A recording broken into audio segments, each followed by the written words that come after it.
1982 সাল থেকে শুরু করে টানা 42 বছর ধরে কুরআন শরীফ সহ বিভিন্ন বই, ফাইল ও গুরুত্বপূর্ণ কাগজপত্র বাছাই করেই জীবনযাপন করছেন আব্দুর রহমান বয়াতি। নেত্রকোনা পৌর শহরের মুক্তারপাড়া এলাকায় ভ্রাম্যমাণ টং দোকানের দিনভর বই বাছাইয়ের কাজ করেন 62 বছর বয়সী এই কারিগর। কালের পরিবর্তনে প্রযুক্তি ও ডিজিটাল মাধ্যমের দাপট থাকা সত্ত্বেও এই পেশার প্রতি তার অটুট নিষ্ঠা অনুপ্রেরণার গল্প হয়ে দাঁড়িয়েছে। সেই সাথে তিনি একজন প্রতিভাবান লেখক ও সঙ্গীত শিল্পীও। জীবনে লিখেছেন অসংখ্য পুঁথি, কবিতা ও গল্প। বছরের পর বছর ধরে স্থানীয়রা প্রিয় ধর্মগ্রন্থ সহ নানা পুরনো বই, ফাইল নতুন করে বাছাই করতে নিয়ে আসেন তার কাছে। পরে তিনি অত্যন্ত যত্ন ও দক্ষতার সঙ্গে প্রতিটি কাজ সম্পন্ন করেন। তার হাতে বাছাই করা কাজের গুণগত মান এবং সৌন্দর্য প্রশংসিত। যদিও একসময় এই পেশার ভালো আয় হতো, বর্তমানে কাজের পরিমাণ অনেক কমেছে। একদিকে ইবুক ও আধুনিক প্রযুক্তির বিকাশ, অন্যদিকে কাগজপত্রের চাহিদা হ্রাস পাওয়ায় তার আয় উল্লেখযোগ্যভাবেই কমে গেছে। তবুও তিনি পুরনো এই পেশা ছাড়েননি। মুক্তারপাড়া মাঠের কোনায় শেকর সাংস্কৃতিক সংগঠনের ছাদে ছোট্ট একটি কোপড়ি করে থাকেন আব্দুর রহমান বয়াতি। সেখান থেকেই তার সব কাজ চালিয়ে যান। আয়ের ঘাটতি মেটাতে দোতারা তৈরি সহ অন্যান্য কাজ করেন, কিন্তু তার মূল পরিচয় সেই বই বাঁধা শিল্পেই। তিনি একজন বই বাঁধাই কারিগরই নন, একজন প্রতিভাবান লেখক ও সঙ্গীত শিল্পী। তার রচিত অসংখ্য কবিতা, পুঁথিগান এবং গল্প স্থানীয় সংস্কৃতির প্রতিচ্ছবি। দোতারা তৈরি ও প্রশিক্ষণে তার দক্ষতা স্থানীয় সাংস্কৃতিক অঙ্গনে জনপ্রিয় করেছে তাকে। সময় পেলে পুঁথি পাঠ সহ সুর তোলেন দোতারায়। স্থানীয়রা তাকে ভালোবেসে ও শ্রদ্ধার চোখে দেখেন। তাদের মতে বাঁধাইয়ের কাজের প্রতি তার নিষ্ঠা এবং সৃষ্টিশীলতার অবদান সবাইকে অনুপ্রাণিত করে। 42 বছরের দীর্ঘ পথ চলা, নানান প্রতিকূলতা ও আয় রোজগারের সীমাবদ্ধতা সত্ত্বেও আব্দুর রহমান বয়াতি তার কাজের প্রতি একনিষ্ঠ। তার জীবন শুধু সংগ্রামের গল্প নয়, এটি এক অনুপ্রেরণা। নেত্রকোনার এই বই বাঁধাই কারিগর প্রমাণ করেছেন আন্তরিকতার সঙ্গে কাজ করলে জীবনের প্রতিটি অধ্যায়ই অর্থবহ হয়ে ওঠে। কোরআন শরীফ বাঁধাইয়ের মতো একটি পবিত্র কাজ ধরে রেখে তিনি স্থানীয়দের জন্য হয়ে উঠেছেন এক আলোকিত প্রতীক।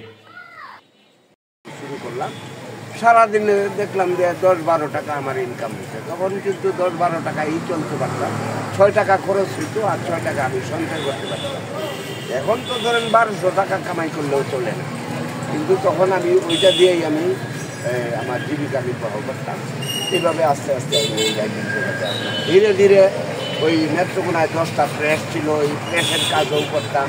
এক সময় দেখা গেল ডিসি স্যারের লোক পাঠাইছে তার রেকর্ড রুমের বই বাঁধাই করার জন্য। ওইখানে দিছি যে সুন্দরভাবে যখন বই বাঁধাই করে স্যারের সামনে দিলাম, উনি প্রশংসা করলেন। এরপরে আমি দেখা গেল প্রায় 3-4 লক্ষ টাকার কাজ আমার এটা করাইছে। হ্যাঁ, এখন আমি নেত্রকোনায় আমি একাই, আর কোনো বুক বাইন্ডার বর্তমানে নাই। আর যারা আছে ওই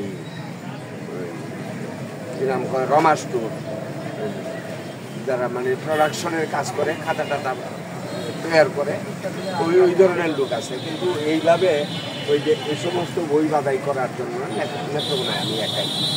বিভিন্ন সময় ওই বাহিরে যায়ও কাজ করতে হয়, যেমন sub registry office, BRO office, ওই সমস্ত ওই ভলিউমগুলি বাঁধাই করি।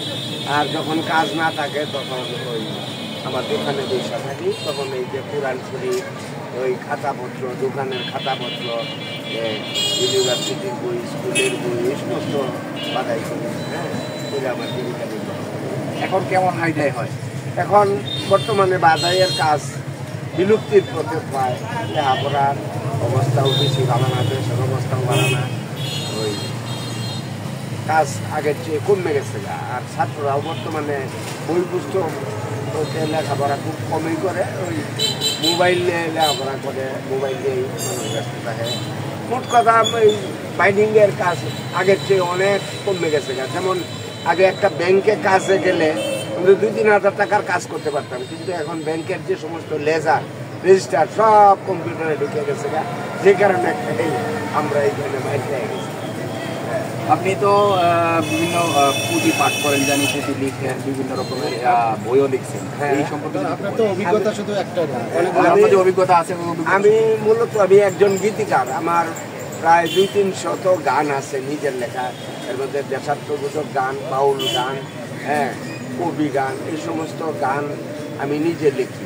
এছাড়া আমি পুঁথি লিখি, পুঁথি পাঠ করি, এরপরে আমি প্রতিবেদন, এই সমস্ত লেখালেখি করি, গান বাজনাও করি। পাশাপাশি ওই যে দেশীয় বাদ্যযন্ত্র যেমন দোতারা, বেহালা, হ্যাঁ, এইগুলি ডবকি, এইগুলি নিজে তৈরি করি, বানাই, বিক্রি করি, বাজাইতেও